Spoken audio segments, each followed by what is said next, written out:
우주에 있는 별의 개수가 지구에 있는 모래알 전부를 합친 것보다 많다는 사실 알고 계셨나요? 그리고 그 수많은 별들 중에서 우리 인류가 확인한 건 고작 0.0000001%도 안 됩니다.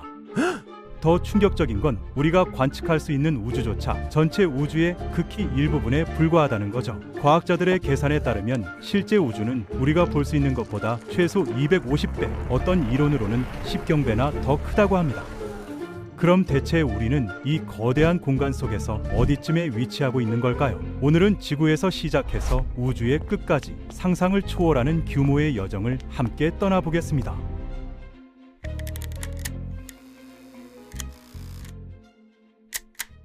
일단 우리에게 가장 익숙한 천체부터 살펴보죠. 달입니다. 밤하늘에서 손에 잡힐 듯 가까워 보이지만 실제로는 38만 4천 킬로미터나 떨어져 있거든요. 이 거리가 얼마나 먼지감이 잘 안 오실 텐데 지구를 3줄기의 일렬로 세워야 겨우 달에 닿을 수 있는 거리입니다. 로켓으로도 사흘이 걸리고 시속 378km로 달리는 포뮬러1 자동차를 타면 무려 42일이 넘게 걸리죠. 달도 이렇게 먼데 화성은 어떨까요? 화성까지의 평균 거리는 2억 2,500만 킬로미터로 달까지 거리의 585배에 달합니다. 언젠가 인류가 화성에 첫 발을 딛는 날이 온다면 그 사람이 지구에 있는 가족에게 메시지를 보내도 도착하는 데만 3분에서 21분이 걸리게 되는 거죠. 지구와 달 사이는 1.3초면 충분한데 말입니다. 그런데 인류가 만든 물체 중에서 가장 멀리 간 건 따로 있습니다. 바로 1977년에 발사된 보이저 2호인데요. 현재 지구에서 약 246억 킬로미터 떨어진 곳을 날아가고 있거든요. 태양과 지구 사이 거리를 1천문 단위라고 하는데 보이저 1호는 무려 165천문 단위나 떨어져 있는 셈이죠. 원래는 목성과 토성 같은 외행성들을 탐사하려고 보낸 건데 지금은 태양의 직접적인 영향권을 벗어난 성간 공간이라는 영역에 도달해서 인류 최초로 그곳에 데이터를 보내오고 있습니다. 보이저 1호에는 특별한 물건이 실려 있는데요. 바로 골든 레코드라는 금색 원반입니다. 혹시 외계 생명체나 먼 미래의 문명이 이 탐사선을 발견할 경우를 대비해서 지구의 소리와 음악, 사진 48장을 담아 보낸 거죠. 55개 언어로 된 인사말과 27곡의 다양한 음악도 포함되어 있어서 지구라는 행성의 다양성을 보여주려 했던 겁니다. 보이저 1호는 시속 6만 킬로미터가 넘는 속도로 계속 멀어지고 있지만 놀랍게도 아직 태양계를 벗어나지 못했습니다. 오르트 구름이라는 영역이 남아 있거든요. 이 구역에 도달하는 데만 약 300년이 걸리고 완전히 통과하려면 3만 년이 더 필요합니다. 참고로 네안데르탈인이 멸종한 게 대략 3만 년 전이에요. 태양계를 벗어나면 이제 거리를 재는 단위가 바뀝니다. 천문 단위 대신 광년을 사용하게 되는데 1광년은 빛이 1년 동안 이동하는 거리로 약 9조 5천억 킬로미터에 해당하죠. 우리 태양계는 오르트 구름까지 포함하면 약 1.6광년 정도 되고 가장 가까운 별인 프록시마 센타우리는 약 425광년 떨어져 있습니다. 보이저 1호가 그곳까지 가려면 7만 5천 년이 걸리고 포뮬러1 자동차로는 1,200만 년이 필요한 거리죠. 재미있는 사실 하나 알려드릴게요. 지구에서 방출된 라디오와 텔레비전 전파가 우주로 퍼져나간 거리가 약 125광년 정도 됩니다. 만약 그 거리 안에 충분히 민감한 수신기를 가진 외계인이 있다면 우리의 옛날 방송을 들을 수 있을지도 모르죠. 하지만 그보다 먼 곳의 존재는 인류의 흔적을 전혀 감지하지 못할 겁니다.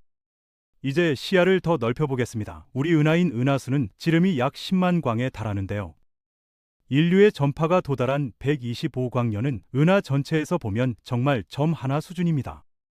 은하수에는 약 2,500억 개의 별이 있고 대부분의 별에는 최소 하나 이상의 행성이 돌고 있어서 행성의 수는 별보다 더 많을 거로 추정되죠. 1920년까지만 해도 과학자들은 우주의 모든 별이 은하수 안에 있다고 생각했는데 그해 열린 대논쟁 이후에야 은하수가 수많은 은하 중 하나일 뿐이라는 게 밝혀졌습니다. 은하수는 국부은하군이라는 약 100개의 은하로 이루어진 집단에 속해 있고 이 집단의 지름은 1000만 광년에 달합니다. 그리고 이 국부은하군은 다시 천여자리 초은하단의 일부인데요. 여기에는 100개가 넘는 은하군과 은하단이 포함되어 있고 지름이 1억 1천만 광년이나 되죠. 하지만 이것조차 라니아케아 초은하단이라는 더 거대한 구조의 일부에 불과합니다. 라니아케아에는 약 10만 개의 은하가 있고 지름은 5억 2천만 광년입니다. 더 멀리 가볼까요? 물고기 자리에서 고래자리 초은하단 복합체라는 구조가 있는데 이건 60개의 초은하단으로 이루어진 은하 필라멘트로 길이가 무려 10억 광년에 달합니다. 우주에서 가장 큰 구조물 중 하나죠. 그런데 이것마저도 관측 가능한 우주 전체에서 보면 아주 작은 부분입니다.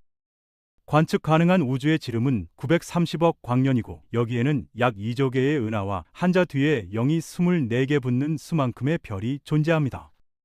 이 별들의 수, 그리고 잠재적으로 지구와 비슷한 행성들의 수는 지구에 있는 모든 모래알을 합친 것보다 많죠. 그런데 여기서 정말 놀라운 사실이 있습니다. 이건 관측 가능한 우주일 뿐이라는 거예요. 더 먼 곳에서 출발한 빛은 아직 우리에게 도달할 시간이 없었기 때문에 그 너머에 뭐가 있는지 우리는 알 수 없습니다.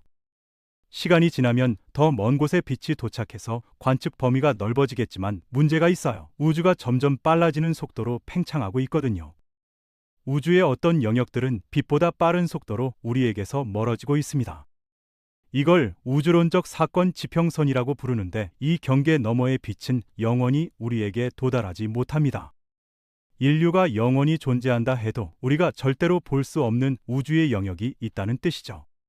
그렇다면 전체 우주는 대체 얼마나 클까요? 옥스퍼드 대학교 연구팀의 계산에 따르면 우주는 관측 가능한 우주의 최소 250배, 약 7조 광년 크기라고 합니다. 하지만 앨런 구스의 급팽창 이론을 적용하면 상황이 완전히 달라져요. 이 이론에 따르면 전체 우주는 관측 가능한 우주의 10경배나 더 클 수 있습니다. 비유를 하자면 관측 가능한 우주가 인류로 동전 크기라면 전체 우주는 25만 광년 길이의 공간을 덮을 정도로 큰 거죠. 이건 우리 은하 지름의 2배가 넘는 크기입니다. 우리는 이 거대한 공간의 정확한 크기를 모릅니다. 하지만 확실한 건 우주가 우리의 상상을 초월할 정도로 크다는 것, 그리고 우리가 볼 수 없는 영역에도 무언가가 존재한다는 사실이죠. 이 광대한 우주 속에서 과연 우리는 정말 혼자일까요? 여러분은 어떻게 생각하시나요? 댓글로 자유롭게 토론해봐요. 여러분의 생각이 정말 궁금합니다.